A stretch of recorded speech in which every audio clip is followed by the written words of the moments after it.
From our world-class Australian campus, our passionate lecturers are able to educate trials riders from all over the world. Are you ready to learn? Welcome to the University of Trials. 2013 was the first year that the Penny Arcade Expo made its way all the way down to Australia. Thousands of gamers lined up for hours just to get a glimpse at some of the upcoming titles and some hands-on time with some of their favourites. After spending some time checking out some of the other awesome games that were on display, I made my way over to the Ultimate Games trailer to check out Trials Evolution. Hey guys, Professor Shady from the University of Trials here, and we're in a freezing cold day in Melbourne, but we've got a bunch of guys out here playing Trials Evolution, so I'm going to go in with them now, teach them a couple of things and ask them if they've got any requests for some lessons for the University of Trials. Let's go check it out.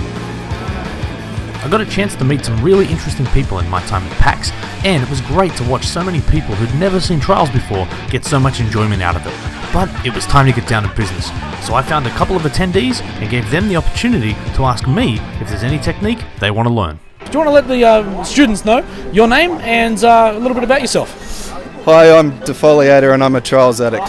Defoliator is one of the regulars of the official Red Links forums and one of the most recent additions to the exclusive True Fan Club. Maybe there is a particular writing technique that we haven't quite covered off in the series yet, and you think it'd be cool if we teach some of the other students about it.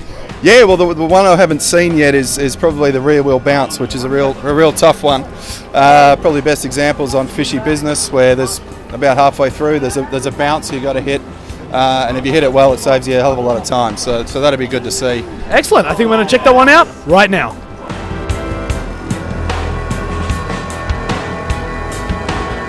Thanks, Defoliator. I think this is a fantastic lesson to teach people because it allows you to smoothly transition between a number of different jumps without having to slow down and prepare yourself for the next obstacle. To understand this technique, think of the rear wheel acting as a pivot, and you're trying to balance the front and the back portions of the weight. On the front, you've got the front wheel and the bike assembly, and on the rear, you've got the weight of the rider.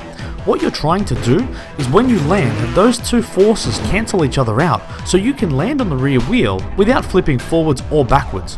This allows you to use the momentum and the potential energy you've just created to catapult yourself and spring directly up into a bunny hop, skipping over the entire jump. But as Defoliator suggested, now let's have a look at Fishy Business and the technique and the particular obstacle he was talking about. The first thing to focus on here is the approach angle, getting your bike to approximately 45 degrees. You'll see there that the rider's weight compresses really hard over those back springs, and it's that energy that allows you to bunny hop, skip the next jump, and continue on.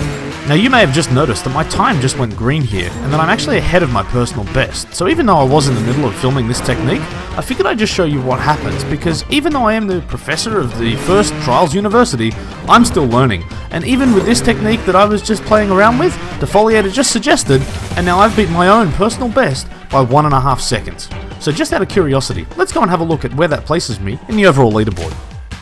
Well, thanks Defoliator for that fantastic tip. Not only did you allow me to beat my personal best by 1.5 seconds, I've actually now beaten you by 1.1, which suggests that prior to this lesson, you were ahead of me. Thanks again, buddy. So you've already helped me out a lot with going up inclines. Some of your tips have been really handy. But I'm still finding that once we have to get to the top of the incline and then do a bunny hop, I can't do it. So you're going to have to help me out here. All right. Can you think of any examples of that technique needs to be used? No. Awesome. I'm thinking about I'm probably going to use the one on the wreck. You remember the one on this, I think it's the second last checkpoint on the wreck. Yep. We've got a really steep slope. Yep. And a box at the top of the hill. Oh yeah. All right. Yeah. Let's learn that one.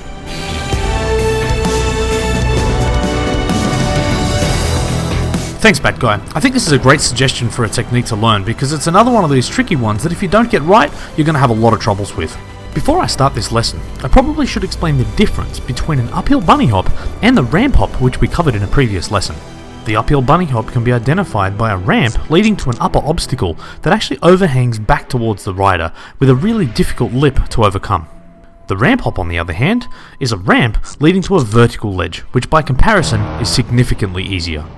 The first part of this technique is to ensure you carry the maximum amount of speed up the hill, ensuring that when you get to the top, you'll have enough momentum to carry yourself over the obstacle. The second part of the technique is the actual bunny hop, and what you'll see now is that you not only need to perform a bunny hop, but you need to make sure that when you perform the bunny hop, your front wheel also clears the front or the leading edge of the obstacle. The next, and what I'd consider to be the most important part of this technique, is to ensure that your rear wheel clears the bottom edge of the obstacle. The trick here is to ensure you flick hard to the left just at the time where your back wheel gets close. That will lift it closer to your body and skip it over the edge of the obstacle. Then it's just a matter of making sure that your rear wheel gets enough contact with the obstacle to continue yourself forward and over the jump.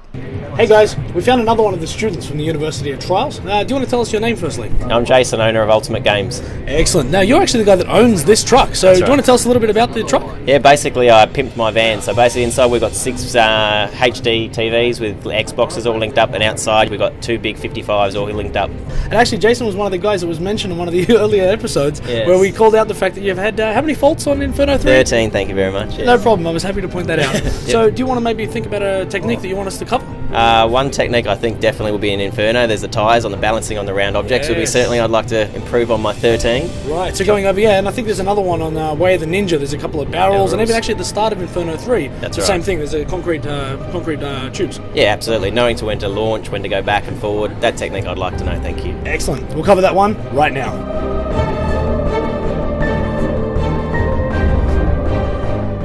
You're going to find round obstacles on quite a number of tracks within the game, and while on their own they're not particularly difficult, you will find on some of the harder and extreme tracks that because of the way they're positioned, they can become quite challenging. So what I thought I'd do is highlight some really good examples that Jason just pointed out and show you the areas of the round object that you really should be focusing on, where to get your rear wheel and how to propel yourself off them. Let's start by talking about the safe zone, an area that I've highlighted here in green. This is the area that you really should be aiming to get your rear wheel in contact with as you're transitioning from one pipe to the other. Go too far to the back or to the front and you're not going to get enough traction to propel yourself forward.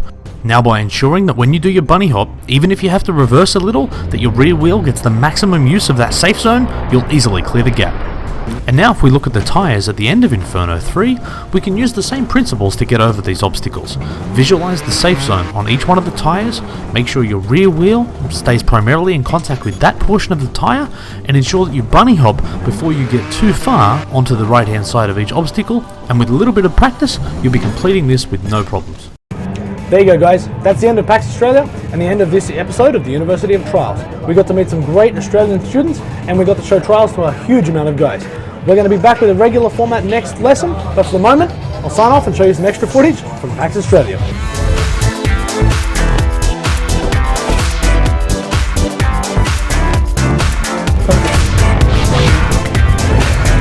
Yeah. Control? Nope. No! Oh! I'm over it! Oh, what the hell is this? I told you there was an extreme in this one! So it's now about time to tell you that I want Smash the controller from playing Trials. Yeah! I couldn't see her at the end. Thank for that. There's only 2 classes left for this semester of the University of Trials, so if there's any techniques you want me to cover, be sure to leave them in the comments below.